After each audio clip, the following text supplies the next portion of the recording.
मोनू की पिंकी के साथ अरेंज मैरिज हुई थी। शादी नई नई हुई थी, यही कोई एक आध महीना हुआ होगा।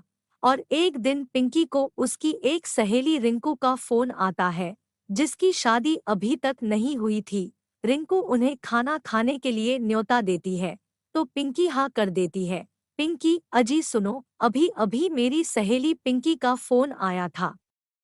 उसने हमें कल खाने पे बुलाया है, और वह मेरी खास सहेली है, तो इसलिए मैं मना नहीं कर सकी। तो कल हमें पिंकी के घर खाना खाने जाना है।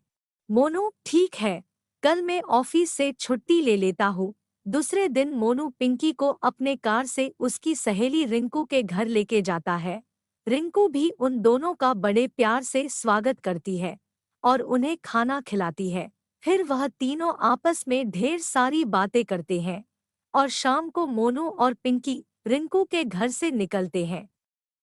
पर रास्ते में पिंकी मोनू से ठीक से बात नहीं करती, मोनू के एक भी सवाल का ढंग से जवाब नहीं देती, तो मोनू को यह एहसास होता है कि पिंकी उस पर नाराज है। पर मोनू कार चला रहा होता है, तो इसलिए वह पिंकी से इस बारे में ज्यादा कुछ नहीं पूछता है। और थोड़ी ही देर में वह दोनों घर वापस आ जाते हैं।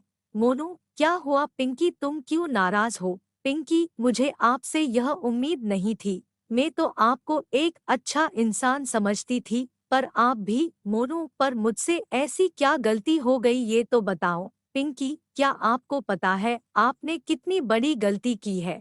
मोनू, ऐसा क्या किया मैंने? रिंकू के घर पर मैंने कुछ अनाप शनाप बातें नहीं की, खाने को नाम नहीं रखकर अच्छे से खाना खाया। इतना ही नहीं, तुम्हें अच्छा नहीं लगेगा यह सोचकर मैंने तुम्हारी सहेली रिंकू के तरफ आंख उठाकर भी नहीं देखा, आंखें झुकाकर ही उससे बातें की। फिर भी तुम मुझ पर नाराज हो। आखिर मुझसे ऐसी क्या गलती हो गई ये तो बताओ मुझे। पिंकी, आपको सच में नहीं पता आपने क्या किया?